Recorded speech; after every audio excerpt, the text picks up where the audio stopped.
Hello friends, আসসালামু আলাইকুম। আজকে আপনাদের সাথে শেয়ার করব রাঁধুনি হালিম মিক্স রেসিপি। প্রথমে হালিম মিক্সের প্যাকেট থেকে বের করে নিচ্ছি। এখানে দুইটি প্যাকেট থাকবে, একটি হলো মশলার প্যাকেট আর আরেকটি হলো হালিমের শুকনো উপকরণ। হালিমের প্যাকেট থেকে অনায়াসে 4 থেকে 5 জন খেয়ে নিতে পারবেন। আমি এখানে টুকরো করা মাংস এবং খাসির পা নিয়েছি। আপনারা আপনাদের ইচ্ছা অনুযায়ী নিয়ে নিতে পারেন। এখানে আমি ছোট ছোট করে টুকরো করে মাংসগুলোকে ধুয়ে পরিষ্কার করে নিয়েছি, আর খাসির পাগুলোকেও আমি ধুয়ে পরিষ্কার করে নিয়েছি।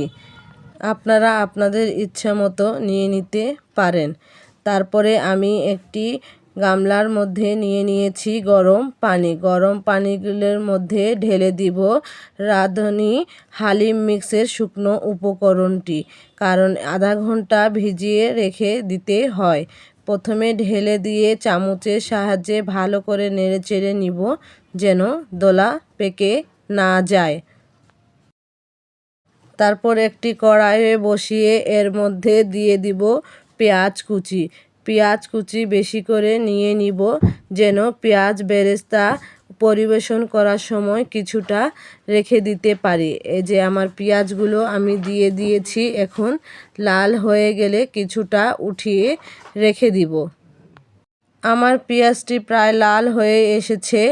এর মধ্যে আমি দিয়ে দিব টুকরো করা মাংসগুলো। টুকরো করা মাংসগুলো দিয়ে ভালো করে নেড়েচেড়ে নিব।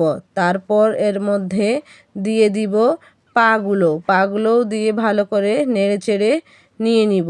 দিয়ে তার মধ্যে দিয়ে দিব রাঁধুনি হালিম মিক্সের মশলাটি এর মধ্যে দিয়ে দিব, আর সামান্য পরিমাণের দিয়ে দিব আদা রসুনের পেস্ট, আর সামান্য পরিমাণে লবণ। যেহেতু মশলার মধ্যে লবণ ঝাল সবই থাকে, সেজন্য স্বাদ অনুযায়ী কিছুটা লবণও ব্যবহার করব। তার মধ্যে থেকে এটা ভালো করে নেড়েচেড়ে নিব আর সিদ্ধ করে নিব পানি দিয়ে কিছুক্ষণ। আমি কুকারের মধ্যে দিয়ে সিদ্ধ করে নিয়েছিলাম। যেহেতু এখানে খাসির পা ব্যবহার করেছি, সেহেতু সিদ্ধ হতে একটু দেরি হবে। আপনারা চাইলে কড়াইয়ের মধ্যে কষিয়ে সিদ্ধ করে নিতে পারেন।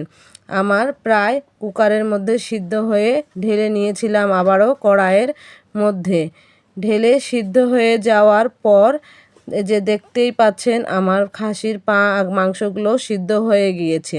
এখন ভালো করে কষিয়ে নিব। কষানো হয়ে গেলে এর মধ্যে ঢেলে দিব ভিজিয়ে রাখা হালিম মিক্সটি, দিয়ে ভালো করে নেড়েচেড়ে নিয়ে নিব।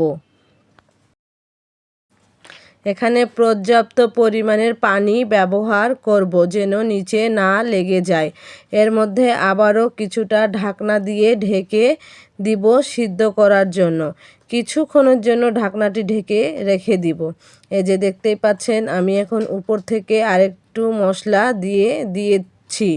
মশলাটি দিয়ে ভালো করে নেড়েচেড়ে নিব। নেড়েচেড়ে নেওয়া হয়ে গেলে ঢাকনা দিয়ে সিদ্ধ করে নিব কিছুক্ষণ। খুলে আবারও নেড়েচেড়ে নিচ্ছি কিছুক্ষণ। এই পর্যন্ত নাড়াচাড়া থামানো যাবে না, না হলে নিচে লেগে যেতে পারে। তারপরে এর মধ্যে হাত দিয়ে একটু দেখে নিব যে ডাল চালগুলো গলে গেছে কিনা। যদি গলে যায় তাহলে আমরা এখানে গরম গরম পরিবেশন করে ফেলব। আপনারা আপনাদের ইচ্ছা অনুযায়ী ভালো করে সাজিয়ে পরিবেশন করতে পারেন। আমার এই যে হালিম মিক্সটি রেডি। এর মধ্যে আমি কাঁচামরিচ, পেঁয়াজ বেরেস্তা, আদা কুচি দিয়ে আর লেবুর টুকরো দিয়ে গরম গরম পরিবেশন করে ফেললাম। আমার ভিডিওটি যদি ভালো লাগে থাকে প্লিজ লাইক সাবস্ক্রাইব করে পাশে থাকবেন। আল্লাহ হাফেজ।